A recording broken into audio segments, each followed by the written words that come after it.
جمعية الدعوة والإرشاد وتوعية الجاليات بمحافظة بدر.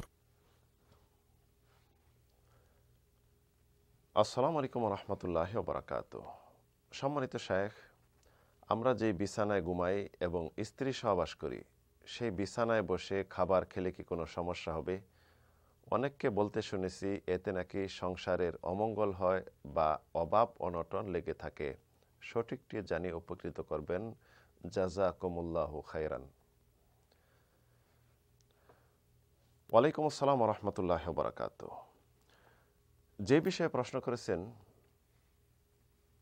যেই বিছানায় স্বামী স্ত্রী সহবাস করেন, সেই বিছানায় বসে খেলে অমঙ্গল অভাব অনটন হয়, এটি একটি ভুল ধারণা। এটি একটি সমাজে কুসংস্কার, কুধারণা। এ বিষয়ে বেশ কয়েকটি প্রশ্ন আসছে। নিশ্চয়ই এটি ফেসবুকে প্রচার হয়েছে যে বিছানায় স্বামী স্ত্রী শয়ন করবে, বেডরুমে সহবাস করবে, সেখানে খাওয়া যাবে না, বসা যাবে না। অনেক ক্ষেত্রে দেখা যায় যে কোরআন তেলাওয়াত করা যাবে না, এটা বলে থাকে। মানে ওইটা তো একটা এমন জায়গা যেখানে মানুষের ধারণা সেখানে তো খারাপ আমরা।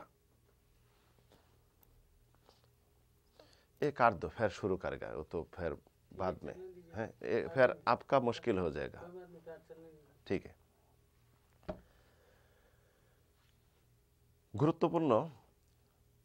গুরুত্বপূর্ণ একটি প্রশ্ন আসছে, যে প্রশ্নটি অনেকেই করেছেন। যত সম্ভব এটা ফেসবুকে খুব প্রচার প্রসার হয়েছে। তো প্রশ্নটি হলো, আমরা যেই বিছানায় ঘুমাই এবং স্ত্রী সহবাস করি, সেই বিছানায় বসে খাবার খেলে কি কোনো সমস্যা হবে? অনেককে বলতে শুনেছি এতে নাকি সংসারের অমঙ্গল হয় বা অভাব অনটন লেগে থাকে। সঠিকটা জানিয়ে উপকৃত করবেন, জাযাকুমুল্লাহু খায়রান। এটি একটি ভুল ধারণা। বেডরুমে স্বামী স্ত্রী যেখানে শয়ন করেন, স্বামী স্ত্রী সহবাস করেন, সেই রুমে বসে খাটে বসে খেলে অমঙ্গল অভাব অনটন লেগে থাকে, ঘর সংসারে বরকত আসে না, এমন অমূলক অবাস্তব কিছু ধারণা আমাদের মাঝে, মুসলিম সমাজে রয়েছে। সব সমাজে না, কিছু সমাজে। তো এটি মানুষ অজ্ঞতাবশত বলে থাকে, কোরআন সুন্নাহ না জানার কারণে। স্বামী স্ত্রী সহবাস যেটা কি অনেকে জানে না। স্বামী স্ত্রী সহবাস মনের কাম ভাব পূর্ণ করি, মনের চাহিদা পূর্ণ করি উভয়ই, কিন্তু এটি যে একটি বড় ইবাদত, এটা আমরা অনেকে জানি না। তো এই প্রশ্নের উত্তর আমি দিচ্ছি রাসূলের সরাসরি একটি হাদিস থেকে। এই হাদিস থেকে আমরা স্পষ্ট জানতে পারবো যে অভাব অনটন লাগবে কি লাগবে না, বা স্বামী স্ত্রীর সহবাসটা কি। আবু যর গিফারি রাদিয়াল্লাহু আনহু হাদিস বর্ণনা করেছেন, যে হাদিসটি ইমাম মুসলিম বর্ণনা করেছেন, হাদিস নম্বর 1006 নম্বর হাদিস। আবু যর গিফারি বললেন, ইন্না নাসাম মিন আসহাবিন নবী সাল্লাল্লাহু আলাইহি ওয়াসাল্লাম ক্বালু ইয়া নবী আল্লাহ ইয়া রাসূলুল্লাহ যাহাবা আহলুদ দুসুর বিল উজুর। রাসূলের কিছু সাহাবী এসে রাসূলকে বললেন যে, ইয়া রাসূলুল্লাহ, যারা ধন্যাঢ্য সম্পদশালী তারা তো অনেক সওয়াব নিয়ে গেল গা, আমরা তো অভাবী দরিদ্র, যে সওয়াবগুলি অর্জন করতে পারি না। ইউসাল্লুনা কামা নুসাল্লি, আমরা নামাজ পড়ি তারাও তো নামাজ পড়ে, একই রকম সওয়াব নিয়ে নেয়। ওয়ায়াসুমুনা কামা নাসুম, আমরাও রোজা রাখি তারাও রোজা রাখে। ওয়ায়াতাসাদ্দাকুনা বিফুদুলি আমওয়ালিহিম, কিন্তু তারা তাদের অতিরিক্ত সম্পদ থেকে সাদকা করে সওয়াব অর্জন করে, সেটা আমরা পারি না।